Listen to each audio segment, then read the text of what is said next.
Do you think that President Obama is leading right now? I think that some of... Hey, George Bowman. George is waiting for me to stop, but there's only a minute left, George, so you might have to touch this one afterward. I think that some of the things, depending on one's perspective, I think some of the things that we're seeing over this first 18 months do speak to his relative lack of inexperience. That was one of my concerns initially, is that he just hadn't spent enough time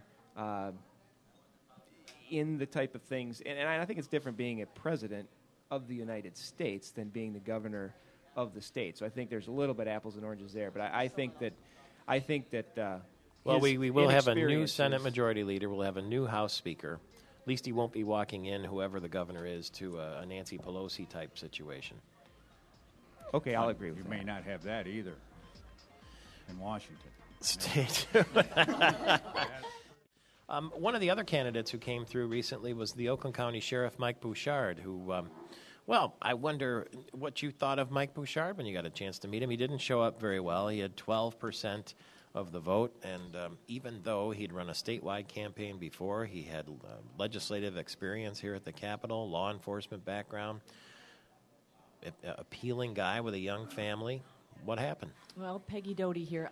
I liked Mike Bouchard right from the beginning. In the first debate, I thought it was interesting because I was listening to your interviews the morning following the debates, and everyone was saying who their favorites were. And Gary and I both liked Mike Bouchard and Rick Snyder right from the very first debate. I didn't understand why he didn't get any traction. I liked a lot of the things he said. I mean, I liked that he has been sheriff. I liked that he'd been a businessman. I just didn't understand the lack of traction. You know what I worry about? I'm guilty of it too. We talk about polls. We were talking about the polls a year ago for this primary. Maybe people keep seeing that he shows up low and they figure, well, there must be something wrong with him if he can't get better rating, and it just sort of feeds itself. I think it probably does, but then you figure you're wasting your vote. And I'll have to say I've been guilty of the fact that in the past I haven't paid much attention to primaries, but that will never happen to me again. I was more engaged in this campaign than I've ever been, and it was so interesting. And part of that was just being part of this show and meeting the candidates and being able to talk with them. It was an intriguing one, I think, if you got to know the personalities a little bit. What about the personality that works down the street here from where we are right now? The Lansing Mayor, Virg Bernero. You all know him. You've all met him. You've been around him. You've seen him in the media. He is the Democratic nominee for governor. You would think he would be especially in tune with your needs. After all, you live and work in his community for the most part, if it's a greater Lansing area at least. What's your take on the mayor? Well, this is George Volman, and if I had to ask some questions of the mayor, because he was not here, I would ask, what is your background? In other words, the background I would want to know is what type of business background do you have that will enable you to have an understanding for what small businesses go through? And if you do have a business background, because I really don't know that, how did you create jobs, through what you did with your business background? And I think that may be a telling answer. That would be the number one question I would ask him. Well, but he does have a background that you can look at. He was the CEO, or is the CEO of Lansing. He has run budgets. He has run departments. He has run a major city in the state of Michigan. So I guess I disagree with you on that, George. What I would have a question about with the mayor is his reputation as being a very difficult guy to get along with. And then maybe you don't have to get along with everybody, but at the same time, you do have to have cooperation with people that don't agree with you. And if he is, in fact, that kind of an alley dog and has a difficult time getting people to cooperate with him, I would see that as being a problem. Okay, so my question... John Engler was a tough guy, too, though. Yeah. But when you're looking at a person and you categorize him as a CEO of a city, okay, remember, and this would be my question. Is there a difference between being a CEO of a company where you have responsibility for making payroll and things of that nature, and you don't have tax dollars coming in, and a CEO of a city where you're basically getting tax dollars that you legislate or you're able to get through whatever means it is, and then be able to balance that budget? And but we're finding out now that fluctuates too.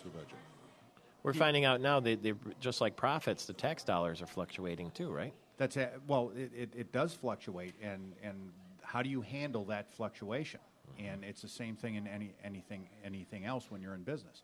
You have a fluctuation of revenue that's coming in, but you have to make hard choices, and you're making hard choices all the time. He shut down golf courses. I mean, that was a brutal choice. Mayor did here. There you go. But if you don't add value in a small business, you're not in business. I'm not so sure that's the case in elective office, whether you have budgetary responsibility or not. I think it makes a difference. You're CEO of a city, but if you're CEO of your own company, it's your dollars. It's not money people are giving to you to spend as you wish. And I think that's the key. And the risk is all yours. It's a question of risk. That's a good distinction, isn't it, really, though? Amanda Wall's in the coffee house with a minute left in the segment. You want to let us know who all those famous people sitting around the table are? I will. Can you tell us your name and then a little bit about how you felt about the election, what races you were really looking forward to seeing the results of last night?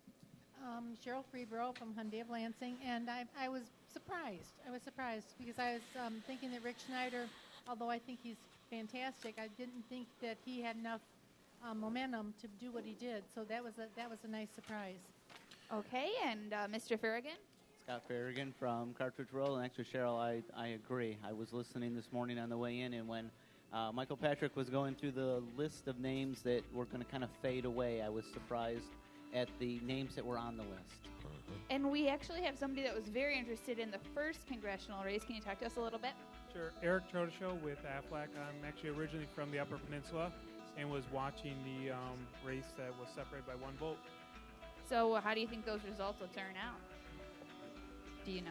No idea. Yeah, if you ever think your vote doesn't count, think about the congressional race going on in the first, where it could be one vote deciding who goes to Washington, D.C. next. It's Michael Patrick Shields. We're back in a flash.